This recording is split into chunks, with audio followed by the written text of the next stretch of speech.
Hi, this is Tom Gillespie from Access Receivables Management. Thank you for joining us today in the virtual ICE conference at our virtual booth. Today I have with me Andrea Dunning, who's going to speak about talent acquisition strategies for the insurance industry. Good morning, Andrea. Good morning. Andrea has a lot of years of experience as the head of global talent acquisition in Everest RE Group, a leading global supplier of reinsurance and insurance. At Everest, she's responsible for a team of 22 recruiting individuals to support the hiring needs of the organization. And this includes Canada, US, Europe, Asia Pacific, and Latin America. In addition to leading the team, Andrea is a member of the Everest DEI Council, which is a business-led 15-member team focused on diversity, equity, and inclusion across Everest. Prior to Everest, Andrea spent 14 years at Prudential as a recruiter and had the opportunity to move around in many talent acquisition roles, such as recruiting manager, international recruiter, staffing operations, and early talent campus recruiting leader. Prior to Prudential, she worked at the Hartford, where she joined them as an intern while attending school. Then she was hired after graduation. Andrea graduated from Temple University with a bachelor's degree in business administration with a concentration in human resources. And she later graduated in May of 2014 with her master's degree. Andrea, thank you so much for joining us today.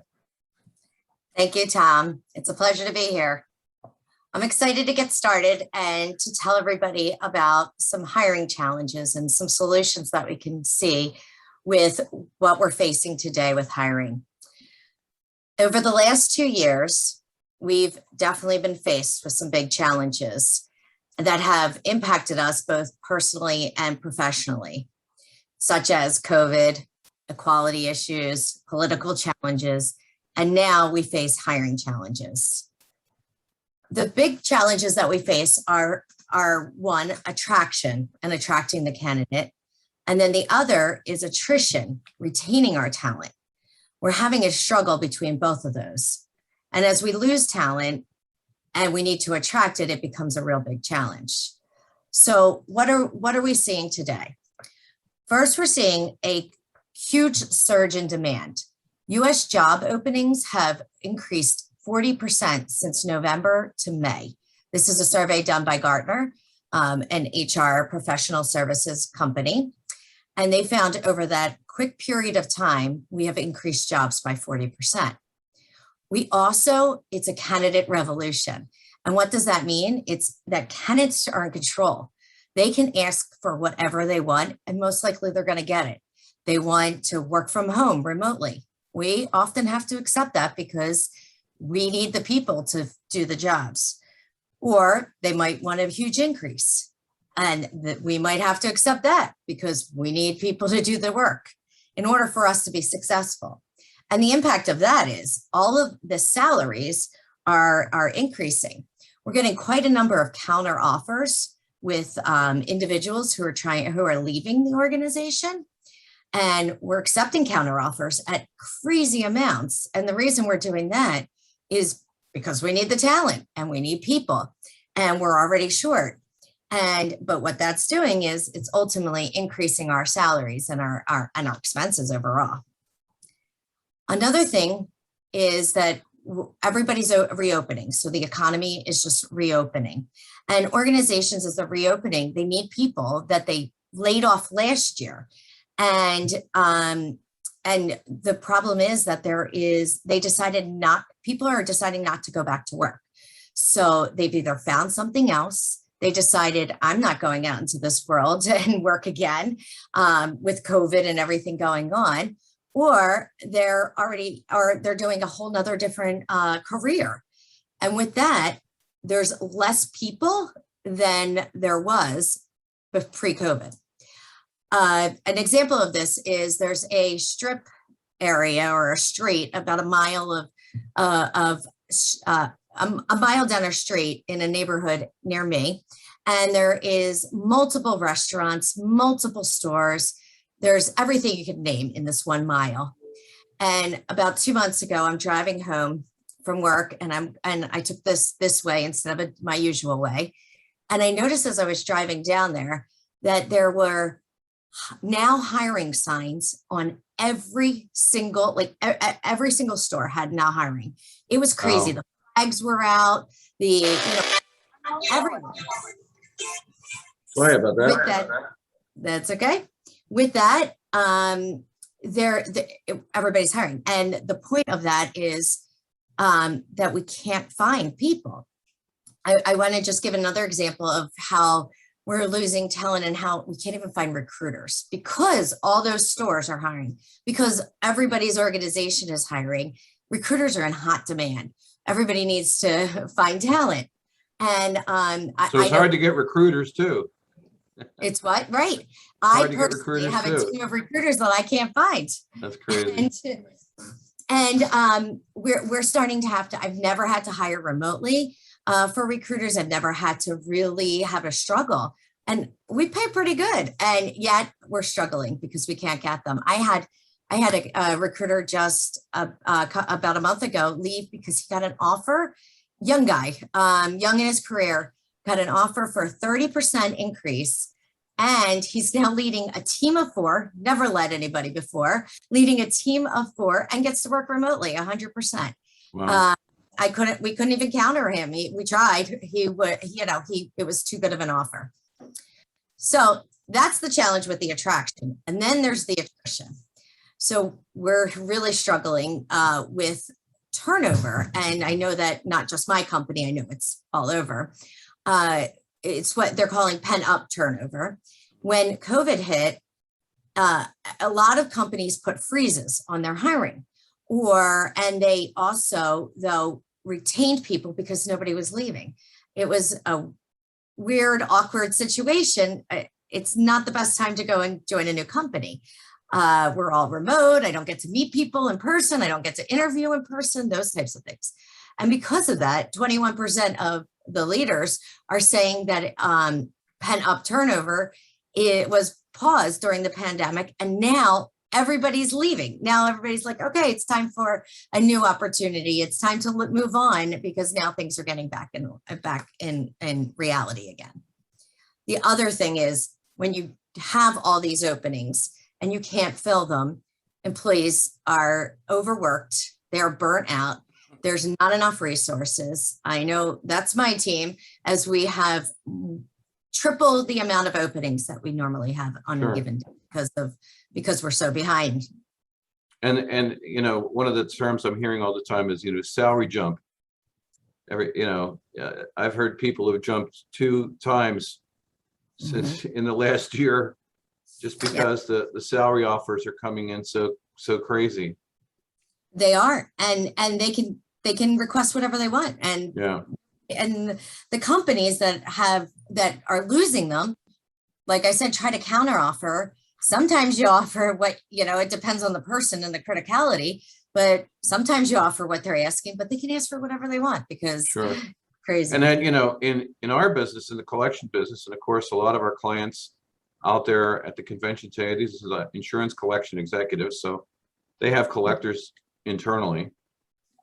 So historically, that's a difficult, high turnover area to begin with. So that makes it even more challenging. Right. It does. It absolutely does. And I think, there's a lot, the insurance industry is getting hit hard because a lot of the insurance is challenging to recruit for. It's not a sexy job. It's something that everybody's, grow up to be a collections officer or an insurance agent, or, like we have our niche skill sets at Everest is inland marine underwriter. You don't grow up saying be an inland marine underwriter. So it's hard to begin with. And now we even have more of a challenge. Right. It's not Google or Facebook. It's not. Right. It's definitely not. And try hiring for technology, because in an insurance industry, because that makes it even harder because we aren't Google or Facebook. Sure. All right. So next we have the war for talent. And so as we just talked about this, the competition, for quality talent is very steep. Almost half of candidates that are considering an offer from me or from you have at least 2 or more offers in addition to yours. Isn't Wow, that good, crazy? good information. Yeah, I thought that was pretty interesting to hear that. And you might see the increase in declines of offers because of this reason exactly. So therefore, turnover is increasing, leaving us to fill more and more gaps in resources throughout our organizations. Yesterday, I was talking with our CEO of our insurance business, and he made an analogy. He says, this hiring is like a treadmill.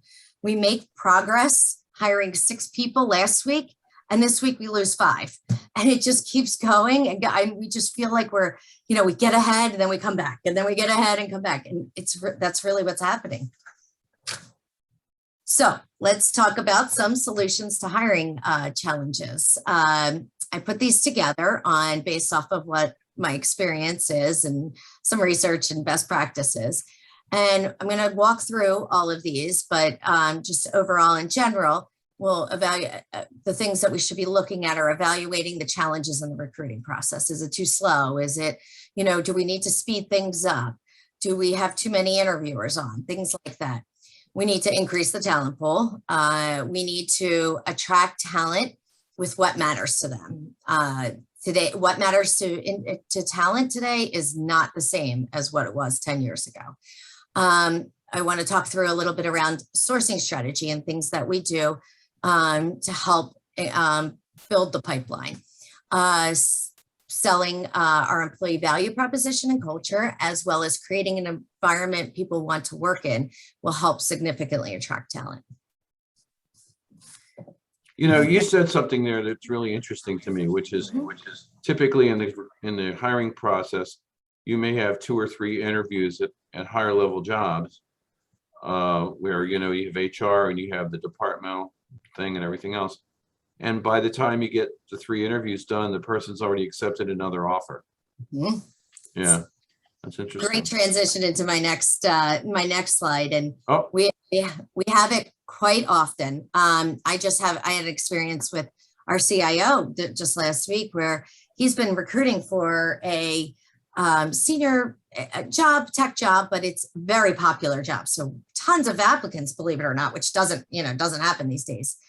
But he was taking his time, and he had top 4 candidates.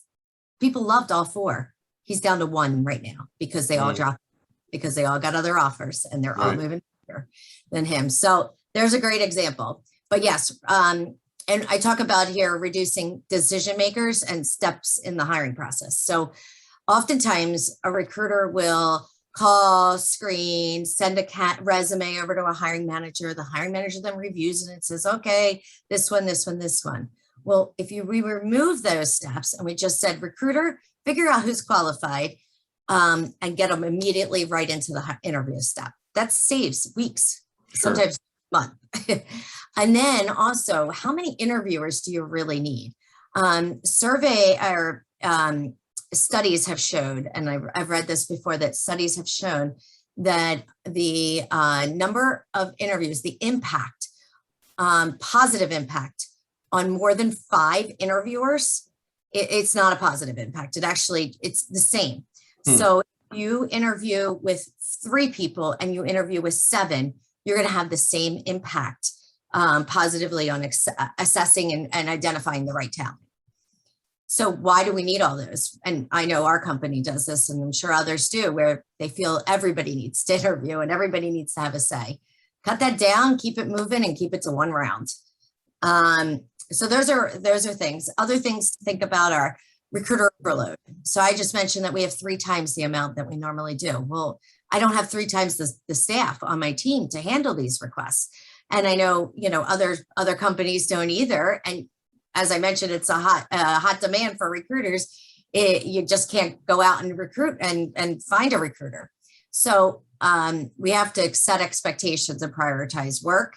We're holding our business accountable to say, what is the most priority?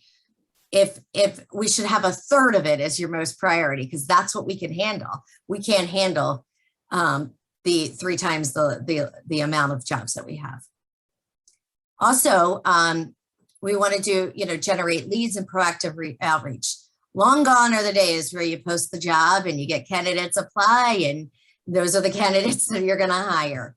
It's all about proactive outreach. It's all about utilizing LinkedIn Recruiter. I personally think that is the #1 tool out there for recruiters, because you can go out and talk to people. You can do very intense advanced searches through there, but Indeed's good. There's other top recruiter tools that help you find talent. May I ask a question, Andrea? Sure. Is LinkedIn Recruiter and Indeed utilized where people are currently working and they're not actively looking for a job? Mm-hmm. Okay. So the reason, so the Indeed is it's a job aggregator. Mm-hmm. Does Right. is it pulls different information off the site, off the internet, right? LinkedIn, why LinkedIn is a professional networking tool. It's not a recruiting tool. So individuals go out there, they post their profile. They use LinkedIn for way more than for recruiting. But why people out there aren't necessarily looking, they're out there networking, and this is just the right thing to do because everybody's out on LinkedIn. Sure. And that's why. And then when you tap into them, they're usually passive talent.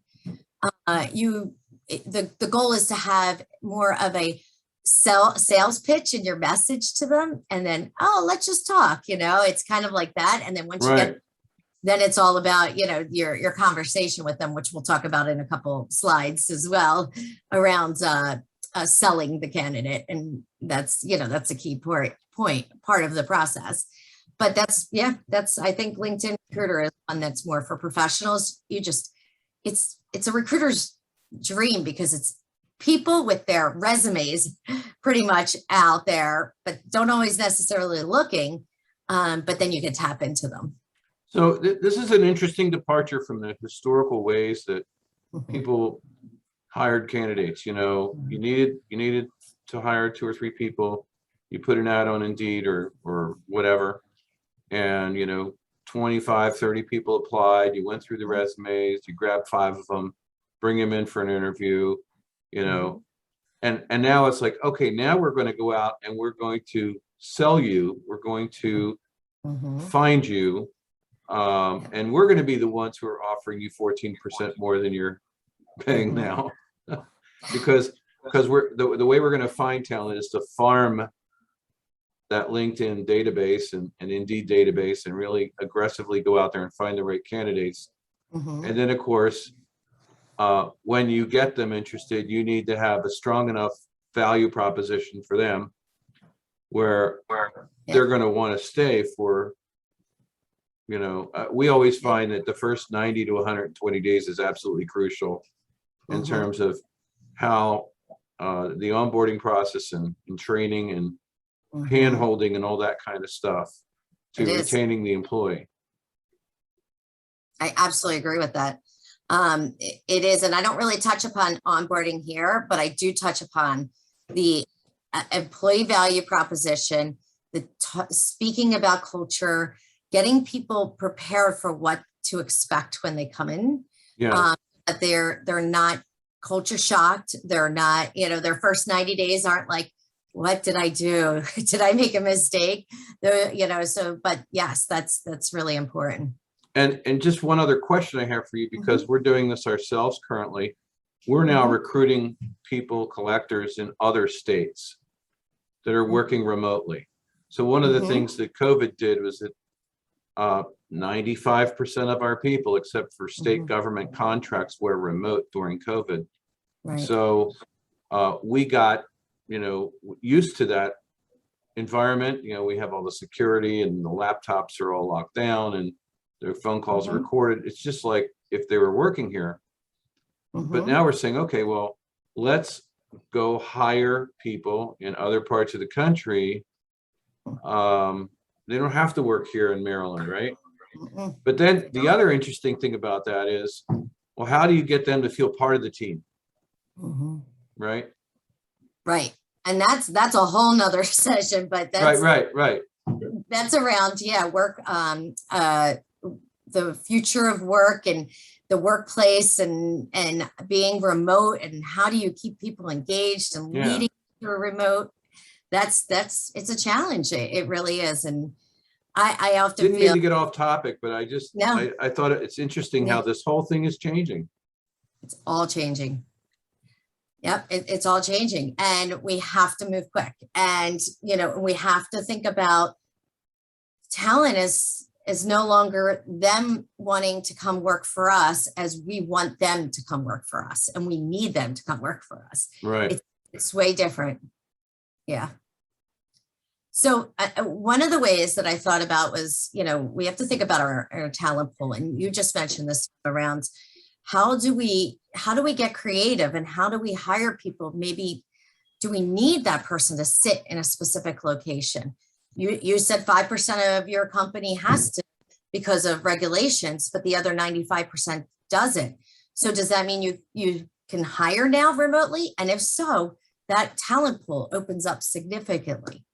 The other thing that I find quite often, and probably even bigger than the location, is around skill sets or experience. And I find that individuals require specific, or companies require specific skill sets for roles. Makes complete sense.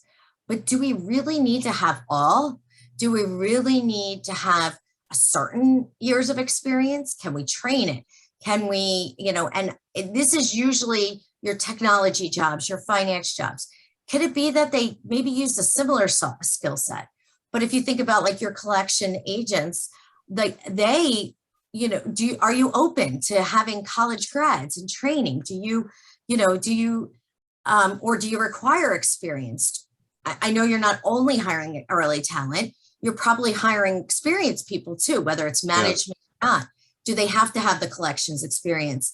And that's something that we get stuck on. Everybody does. And it's just common. And we have to open up because we're in such a short supply of talent that we need to be more creative about it.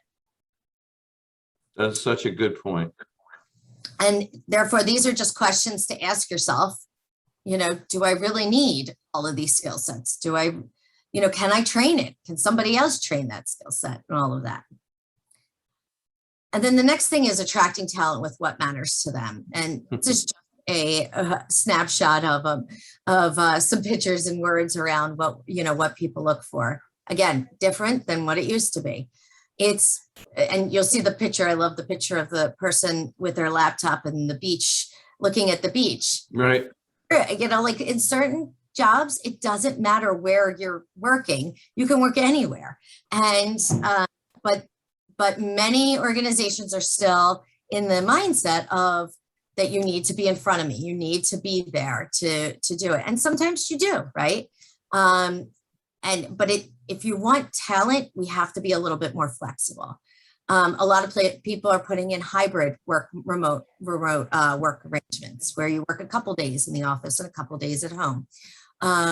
There's a lot more of that flexibility I'm seeing, and it needs to definitely happen. But there's also total rewards. What do people care about today aren't necessarily what they cared about 10 years ago. Our company's looking at pet insurance because we have individuals who have pets that really care about them. And we're doing surveys to find out what matters. And it seems like there's a strong number of individuals that care about pet insurance. So we're looking into implementing that. So that's another thing, just to talk about like what matters to them. Other things that matter is the opportunity to grow, the connection, the feeling of being connected with the organization. To me, it's exposure. It's exposure to different leaders. Everybody has different needs and wants in their career. But I think it's definitely moving towards this than it is what we were looking at years ago.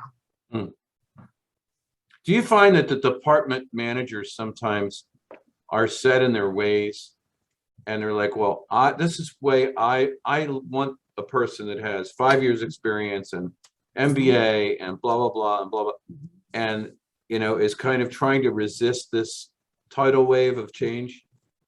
Absolutely. Okay. I would say there's at least 20-25% in my organization that are resisting. It's the way it's been. It's right. hard to change, right? It is really hard to change. And this But change has come so fast, so for so fast. many people. And it's like, okay, well, what I've done for 20 years worked great. But now all of a sudden it's not working. It's not. Right. Very Yeah. interesting. Yeah. And then go back to the actual, recruiting of talent. Job boards we talked about are the old way. We still use them. They're still, but maybe a little bit different. You might have heard Monster and Career Builder back then, and not used as much. Now it's LinkedIn and Indeed and ZipRecruiter. I've never used ZipRecruiter myself, but I've heard people really do like that. It's the passive. We talked about it. It's utilizing another thing that's different today than it ever was utilizing different tools to help us to do some competitor intelligence and talent information. And it's all through these tools that you're provided, all through that will show you. We have a product that we use that we put in a job description. It tells you how many people in your geographical area exist in that job, who has been hiring for the last 4 years in that job, what titles they were using, where they got them from, what schools they came from. Like, you can find all kinds of information out, and that'll help you to find the talent going forward. And how it helps you is then you find, oh, look at this. A bunch of people are from Villanova. Maybe I should do a search on LinkedIn in our area for Villanova graduates that graduated with this. And that's how you can help you to identify searches on different types of talent. It's pretty interesting. Yeah. And then there's early talent. There's always the, partnerships with your schools and your universities and bringing in interns and converting them. That's always, and I think will always be a huge pipeline to bring in talent. Then there's your external recruiting support. Agencies. I don't know, Tom, if you use agencies at your company and hire and pay a percentage for them to help you find them, but they're struggling just as much as internal recruiters. Everybody. Yeah, we do use temp agencies periodically. To be honest with you, we haven't had a great deal of success in that. Mm-hmm. Okay. Mm-hmm. So it's not one of our core hiring things. And is it the more entry level talent? Is that where it's at? Or yeah, is I mean, typically for collectors, we're Yeah. looking for experienced collectors. Mm-hmm. Yeah. And if you were, the one thing is, if you are a good collector in any economy, Mm-hmm. if you're a good collector, you can go to any city in the United States and get a job in 24 hours. If you can prove that you have got the stats, that you've done this in the past and done well, then you'll never be out of a job because you're in high demand. So then why would you take a temp or even consider a temp job? Exactly. So the people who aren't good performers, aren't your good collection. Those are the ones that go to the temps. Temp agencies. Exactly. Yeah. It's definitely, it's a tough, and right now it's not the time to do temps. Even in my team, I had a couple positions for contract recruiters and a couple full-time. Well, I ended up having to go ask for approval to move them all to full-time because nobody wants contract. Nobody wants a temp assignment right now. Right. A job anywhere, just like you said, within 24 hours. Yes. Yeah.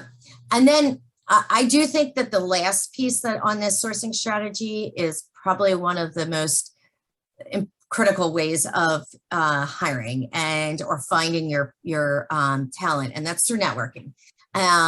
People want to go where people know of, where they people who work there and are very excited about it. It's the industry conferences like this one that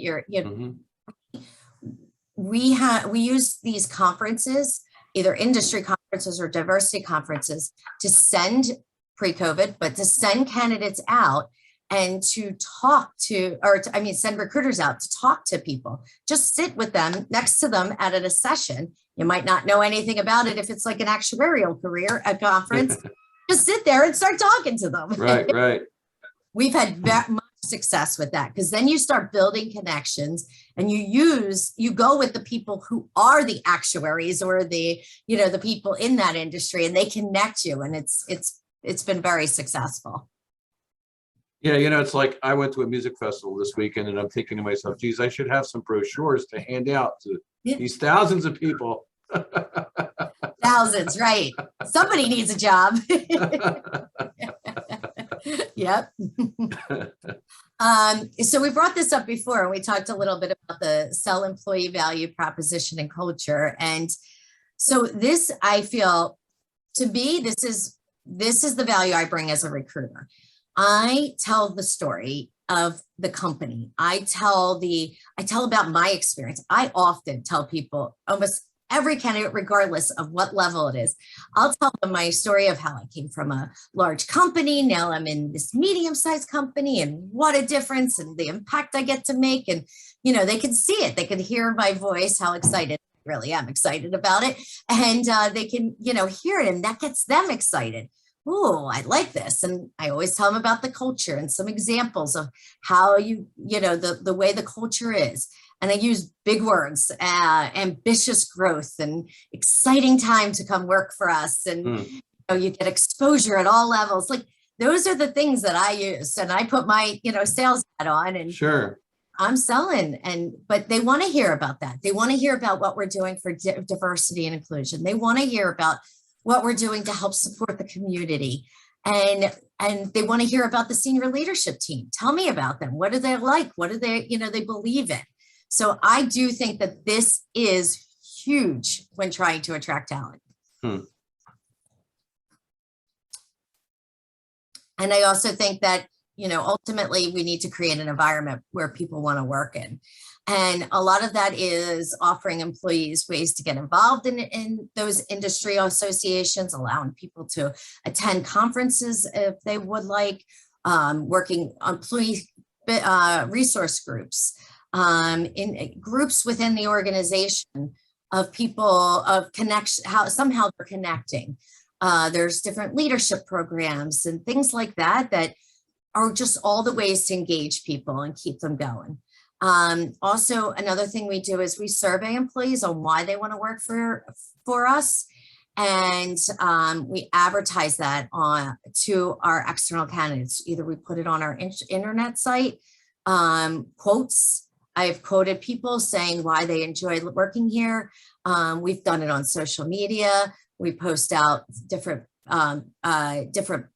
quotes and things that people are saying, or our survey results out on social media to show positives about working with us. So it's about, it's about finding the talent, but it's also about getting them engaged to stay and tell our story too, and be ambassadors for us. In a normal year, our company has, Halloween costume contests, and we have company picnics, and we do things at Christmas time, and we have giveaways, and we have big charity drives and all that kind of stuff.